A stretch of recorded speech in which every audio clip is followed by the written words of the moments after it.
Alors, tout à l'heure, dans votre explication, vous allez parler quand même de deux choses. Je veux bien qu'on revienne dessus. C'est le tabagisme et l'alcoolisme. Est-ce que ces deux éléments aussi peuvent agir sur cet organe très précieux, le cœur? Le tabac est un grand prédateur de la santé.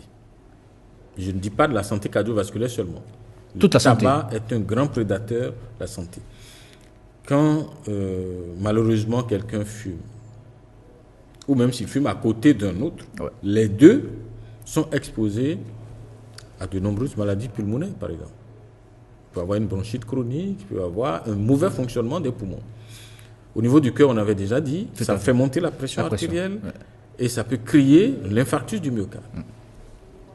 Ça peut créer des cancers au niveau de la vessie, au niveau des poumons, à différents niveaux. Donc, le tabac, c'est une catastrophe en matière de santé.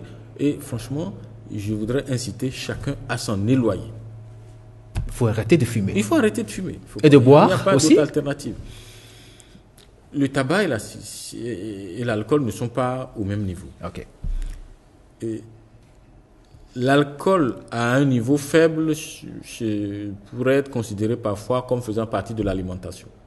Maintenant, c'est quoi le niveau faible? Vous voulez dire que l'alcool est parfois, c'est bon pour le cœur? À un Oui, certain degré? En tout cas, ça peut ne pas être dangereux. Il a été pensé et plus ou moins démontré que ça pouvait, à très très faible dose, être intéressant sous certains métabolismes particuliers. Mais c'est pas pour ça, on ne va pas inciter les gens à la consommation d'alcool. Mais si quelqu'un ne peut pas consommer de l'alcool, il faut qu'il consomme ce qu'on appelle des doses modérées. Et les doses modérées, c'est quoi? Si quelqu'un veut prendre de la bière, on conseille qu'il ne dépasse pas une petite canette ou une petite bouteille de 33 centilitres dans la journée et si possible, pas tous les jours. Okay. C'est ça la dose modérée. Okay. Si quelqu'un veut prendre du vin, c'est un verre de vin à l'un des principaux repas ou aux deux éventuellement, mais pas tous les jours. Ça peut être considéré comme pas dangereux. Mais j'ai dit un verre de vin. Ça veut dire le verre qui a été consacré pour consommer du vin. Puisque les études sont faites à partir des verres qu'utilisent les fabricants de vin. Tout à fait. Qui ne sont pas des verres de bière. Ce n'est pas des verres de 500 millilitres, ce n'est pas des verres d'1 litre. Alors, professeur Kouenassi, c'est vrai que j'ai fouillé un peu sur le net. On m'a dit, par exemple, qu'en France, qu'on a 180 000 morts par an, les maladies cardiovasculaires, qui est la première cause de maladie dans ce pays. Est-ce que dans notre pays, on a des statistiques pour savoir à peu près combien de morts avons-nous liées aux maladies cardiovasculaires? Non, on peut pas, nous n'avons pas le niveau organisationnel qu'il faut sur le plan médical pour donner des chiffres aussi précis. Mais la tendance est la même. C'est-à-dire la mortalité liée aux maladies cardiovasculaires est importante et elle s'accroît. Dans le service de cardiologie du CNHU, nous hospitalisons 300 à 400 personnes par an. Nous avons 7% de décès à peu près. 7% de décès. Bon. Mais ça, ce sont donc des gens qui ont une maladie cardiovasculaire et qui ont eu la chance d'arriver au service central.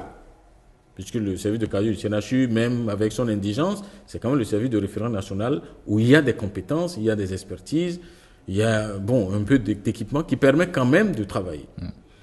Si vous allez à Abomey, à Parakou, à Boycon, c'est différent déjà.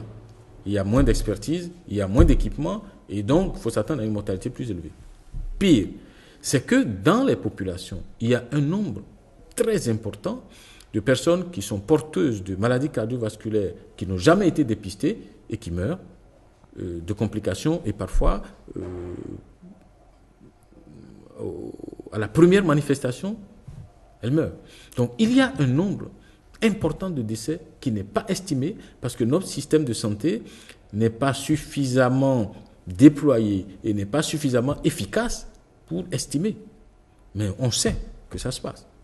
Ça veut dire qu'on n'a pas des chiffres exacts chez nous au Bénin? Non, on peut faire des estimations au niveau ministériel, tout ça, mais ce sera des estimations puisque si on parle de maladies cardiovasculaires, déjà, il y a des cardiologues dans 2 ou 3 villes au Bénin. Il y a des cardiologues à Cotonou.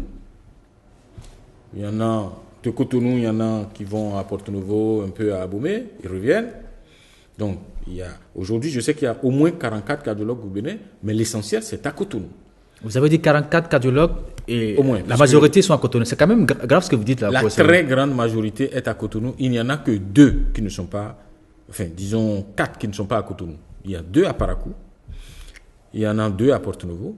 Vous voulez dire 2 seulement pour tout le Nord. On n'a que 2 cardiologues pour tout le Nord. Oui, c'est ça notre réalité. Et il faut qu'on prenne conscience de cela. Les maladies cardiovasculaires, je vous ai dit, l'hypertension artérielle seule fait 28 à 30% des adultes au Bénin. Plus toutes ces complications, plus les autres maladies cardiovasculaires, c'est l'une des premières causes de morbidité, c'est-à-dire de souffrance et de mortalité dans notre pays. Mais il n'y a des cardiologues quasiment que sur la côte, avec l'exception de Parakou. Mais là encore, ces cardiologues, quels moyens ont-ils? Les 2 qui sont à Parakou, ils n'ont pas un vrai service de cardiologie. Ils font ce qu'ils peuvent. Quand vous dites qu'ils n'ont pas un vrai service de cardiologie, ça veut dire qu'ils n'ont pas le matériel de travail, vous voulez dire? Ils n'ont pas, il y a 2 services de cardiologie, en théorie au moins à Parakou. Il y a le service du centre hospitalier départemental et universitaire qui n'est pas équipé. Il y a un cardiologue, mais il n'est pas équipé. Ça veut dire qu'apparemment, même si les gens vont, il ne peut pas avoir satisfaction. Il fait ce qu'il peut. Quand vous dites qu'il fait ce qu'il peut, ça veut dire qu'il ne peut pas traiter bien les gens. Il y a des choses qu'il ne peut pas faire, puisqu'il n'en a pas les moyens techniques. Il en a la compétence, mais il n'en a pas les moyens techniques. Au niveau de l'hôpital d'instruction des armées de Parakou, il y a un hôpital, il y a un service de cardiologie, on peut considérer comme bien équipé dans notre contexte, mais il n'est pas fonctionnel. Mais pourquoi ce n'est pas fonctionnel? Ça, il faut demander aux autorités militaires. Ce que je sais, pour avoir été le fondateur de ce service, c'est que ce service, j'aimerais bien avoir un service de ce niveau aujourd'hui à Cotonou, au CNHU. Mais quand vous étiez là, quand même, ça fonctionnait bien. Pourquoi, après votre départ, c'est fermé? Demander aux autorités militaires, mais en tant que... Est-ce que le matériel existe? Le matériel existe. J'espère qu'il a été maintenu. Ce que je peux dire dans mon rôle qui est celui d'aujourd'hui, qui est le président de la Société béninoise de cardiologie, qui a vocation à promouvoir une bonne pratique cardiologique, ce que je vais demander aux autorités militaires particulièrement, c'est qu'elles fassent en sorte que ce service redevienne fonctionnel. Ce service a un bon niveau technique, a rendu de bons services à la population. Il n'est quand même pas admissible qu'il reste fermé pendant des semaines, voire des mois. Ça veut dire que si quelqu'un a le mal là-bas, il faut nécessairement qu'on l'amène ici au sud, à Cotonou, pour se faire soigner. Vous savez, les maladies cardiovasculaires, elles se présentent souvent sous forme d'urgence. On n'a pas le temps d'amener quelqu'un de Parakou ici en général. Il meurt. Et il faudra qu'on en reparle, parce que l'organisation de la prise en charge des maladies cardiovasculaires au Bénin, franchement, n'est pas du niveau qu'il faut.